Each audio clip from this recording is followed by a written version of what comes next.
Sehat-sehat, pagi-pagi sehat. Salam sehat dan semangat. Kita jumpa lagi dengan materi investigasi wabah atau KLB secara terpadu melalui pendekatan One Health. Apa yang Anda ketahui tentang wabah? Selanjutnya, apa yang Anda pahami dengan KLB? Apakah wabah dan KLB ini dua hal yang sama ataukah berbeda? Mari kita bahas. Pengertian KLB atau kejadian luar biasa adalah meningkatnya kejadian kesakitan, kematian, dan atau kedisabilitasan akibat penyakit dan masalah kesehatan yang bermakna secara epidemiologis di suatu daerah pada kurun waktu tertentu. Sedangkan pengertian wabah adalah meningkatnya kejadian luar biasa penyakit menular yang ditandai dengan jumlah kasus dan atau kematian meningkat dan menyebar secara cepat dalam skala luas. Pengertian wabah menurut kesehatan hewan. Wabah pada hewan adalah kejadian penyakit luar biasa yang dapat berupa timbulnya suatu penyakit hewan menular baru di suatu wilayah atau kenaikan kasus penyakit hewan menular mendadak yang dikategorikan sebagai bencana non-alam. PP nomor 3 tahun 2017 tentang otoritas veteriner. Daerah wabah adalah wilayah atau kawasan dengan kejadian penyakit luar biasa yang dapat berupa timbulnya suatu penyakit hewan menular baru di suatu wilayah atau kenaikan kasus penyakit hewan menular mendadak yang dikategorikan sebagai bencana non-alam.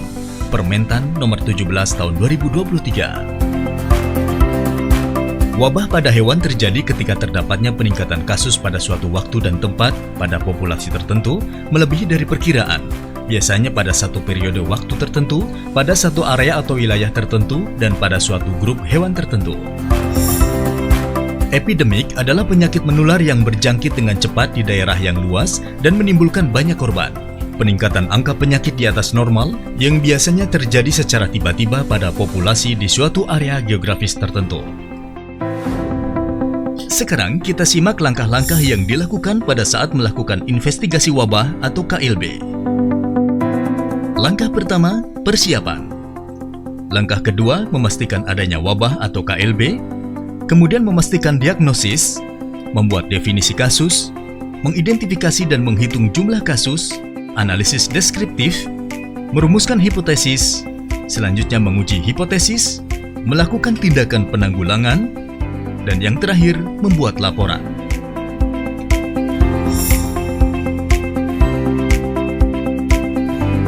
Apa saja yang perlu disiapkan sebelum melakukan investigasi wabah atau KLB? Pada tahap persiapan yang dilakukan sebagai berikut. Tahap pertama, konfirmasi, administrasi, konsultasi dan pembentukan tim. Berikutnya, tahap memastikan adanya wabah. Mengecek apakah laporan yang diterima termasuk ke dalam kriteria wabah atau KLB. Melakukan konfirmasi pola penyakit, musiman atau kecenderungan jangka panjang. Pastikan apakah laporan bukan termasuk pseudoepidemik. Adapun kriteria KLB dalam kesehatan masyarakat PP nomor 28 tahun 2024 tentang peraturan pelaksanaan Undang-Undang nomor 17 tahun 2023 tentang kesehatan adalah timbulnya suatu penyakit atau masalah kesehatan yang sebelumnya tidak ada atau tidak dikenal. Peningkatan kejadian secara terus-menerus selama 3 kurun waktu dalam jam, hari atau minggu berturut-turut. Peningkatan kejadian kesakitan 2 kali atau lebih jika dibandingkan dengan periode sebelumnya.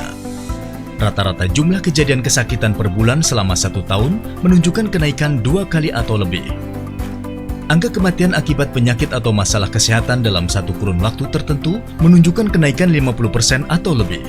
Angka proporsi penyakit penderita baru pada satu periode menunjukkan kenaikan 2 kali atau lebih jika dibandingkan dengan satu periode sebelumnya dalam kurun waktu yang sama. Dan atau kriteria lain yang ditetapkan oleh Menteri.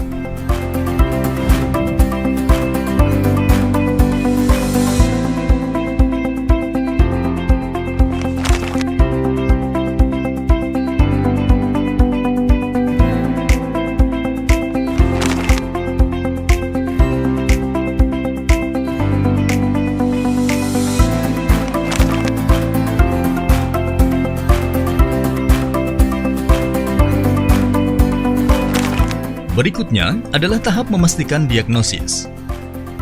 Hal ini untuk memastikan bahwa masalah tersebut telah didiagnosis dengan patut.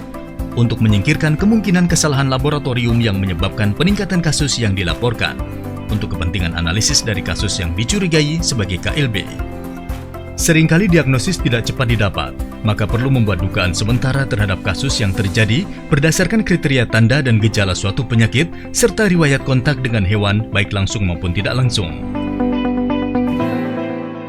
Membuat definisi kasus. Definisi kasus digunakan untuk menentukan apakah seseorang yang sakit termasuk kasus atau bukan. Perlu membuat definisi yang mencakup waktu, tempat, dan orang. Bila penyakit belum terdiagnosis, diagnosis kerja dibuat berdasarkan gejala yang paling banyak diderita, sedapat mungkin menggambarkan proses penyakit yang patognomosis dan cukup spesifik. Pada awal investigasi, dapat digunakan definisi yang longgar untuk menjaring kasus sebanyak-banyaknya. Definite, probable, possible. Identifikasi dan menghitung jumlah kasus. Pada tahap identifikasi, bisa dilakukan dengan cara wawancara, observasi dan pengambilan sampel terhadap orang atau hewan dan lingkungan yang dicurigai berhubungan dengan KLB atau wabah. Dari hasil pengumpulan data di lokasi yang dicurigai terjadi suatu wabah atau KLB, perlu dilakukan perhitungan data awal dari kasus-kasus yang di tengah berjalan untuk memastikan adanya frekuensi kasus baru yang berlebihan. Dalam perhitungan awal, pastikan setiap kasus memenuhi kriteria yang telah ditetapkan. Buat distribusi frekuensi dari tanda-tanda dan gejala-gejala yang ada pada kasus. Dengan cara, buat daftar gejala yang ada pada kasus. Hitung persen kasus yang mempunyai gejala tersebut. Susun ke bawah menurut urutan frekuensinya. Untuk identifikasi dan menghitung jumlah kasus dapat dilakukan dengan menghitung angka insidens kasus saat ini. Angka insiden kemudian dibandingkan dengan angka standar, apakah berbeda secara bermakna, berbeda tidak bermakna, apakah di bawah angka standar. Pengumpulan data dilakukan dengan menggunakan formulir pelaporan, kuesioner, atau lembar observasi. Data yang dikumpulkan sebagai berikut: identitas, nama, alamat, nomor telepon, demografi, umur, jenis kelamin, ras, dan pekerjaan, data klinis, gejala, pengobatan, dan lain-lain. Faktor risiko harus dibuat khusus untuk tiap penyakit. Informasi pelapor digunakan untuk mencari informasi tambahan.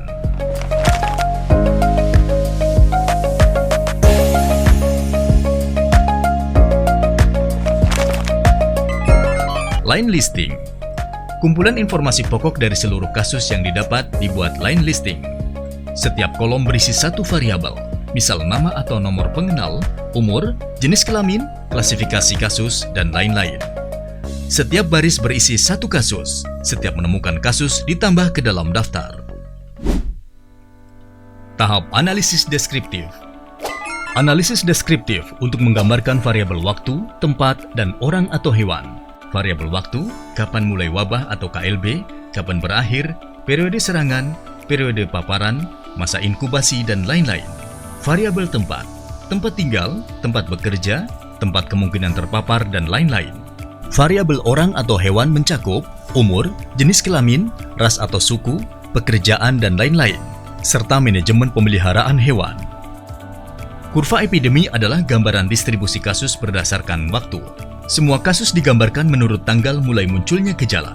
Kurva epidemi dapat menggambarkan periode paparan, awal dan akhir KLB, serta pola penularannya.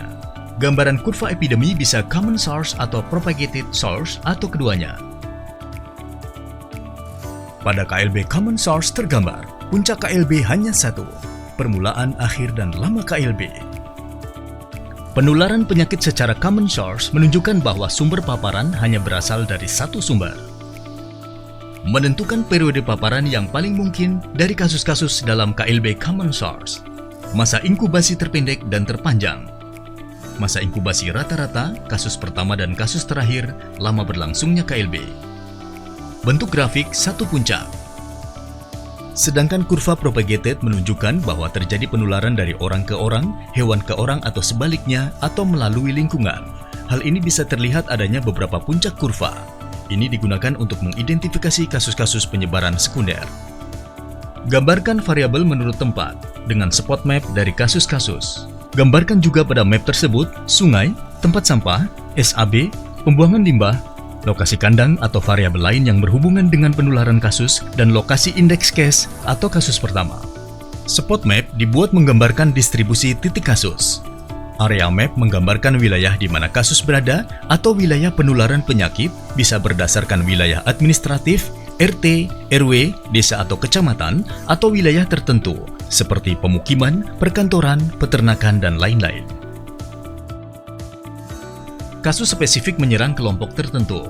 Menurut sifat bawaan, umur, seks, ras, status imunisasi, status perkawinan. Menurut kegiatan, pekerjaan, agama, adat, keadaan tempat hidup, sosial, ekonomi, lingkungan. Kontak dengan hewan baik langsung maupun tidak langsung. Merumuskan hipotesis. Hipotesis adalah pernyataan, keadaan, atau asumsi dengan menggunakan informasi yang tersedia, baik berdasarkan referensi, pengalaman sebelumnya, maupun dari data yang sudah didapatkan di lapangan yang menjelaskan terjadinya suatu peristiwa. Untuk identifikasi sumber dan cara penularan, dibutuhkan lebih dari satu kali siklus perumusan dan pengujian hipotesis. Hipotesis meliputi penyebab, sumber, periode, cara, dan populasi. Pada kasus KLB zoonosis, perlu dijelaskan hubungan antara kasus hewan, manusia, dan lingkungan. Tujuan hipotesis adalah memberikan dasar yang logis untuk merencanakan dan melaksanakan berbagai investigasi yang diperlukan untuk mencapai tujuan investigasi wabah atau KLB. Untuk mengembangkan hipotesis dibutuhkan pembanding antara distribusi kasus yang diketahui dan nyata dengan distribusi yang dapat diharapkan masing-masing sumber dan cara penularan yang mungkin. Menguji hipotesis. Pengujian hipotesis dapat dilakukan dengan membandingkan hipotesis dengan fakta yang ada, analisis epidemiologi untuk mengkuantifikasikan hubungan dan menyelidiki peran kebetulan. Cara pertama boleh digunakan bila bukti klinis, lab, dan pemaparan jelas menunjang hipotesis sehingga tidak perlu diuji secara formal. Pada investigasi KLB pada kesehatan hewan, pengujian hipotesis juga bisa dilakukan, studi analitik lanjutan ataupun studi khusus, misal lingkungan atau ekologi, level lanjutan. Kegagalan menguji hipotesis antara lain disebabkan hipotesis itu mungkin salah, hipotesis itu mungkin benar tapi dirumuskan secara buruk, pengujiannya mungkin tidak benar atau valid atau tidak memadai atau dilakukan secara buruk, bukti yang diperlukan tidak tersedia. Sumber infeksi dan cara, alat atau vektor penularan dianggap telah diidentifikasikan secara benar apabila hipotesis yang bersangkutan telah diuji dan ditemukan benar.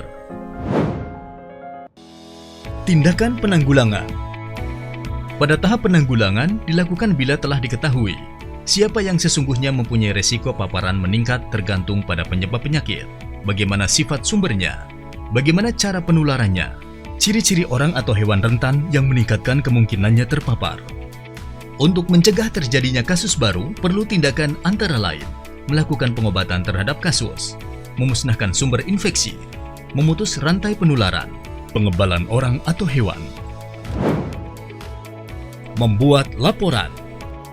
Membuat laporan ditujukan untuk meningkatkan kemungkinan agar pengalaman dan penemuan-penemuan yang diperoleh dapat dimanfaatkan sebaik-baiknya untuk mendesain dan menerapkan teknik-teknik surveillance yang lebih baik serta tindakan pencegahan dan penanggulangan.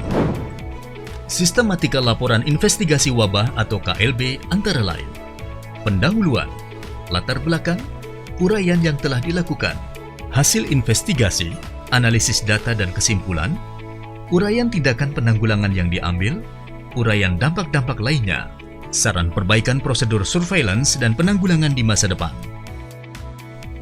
Demikianlah tayangan materi investigasi wabah atau KLB secara terpadu melalui pendekatan One Health.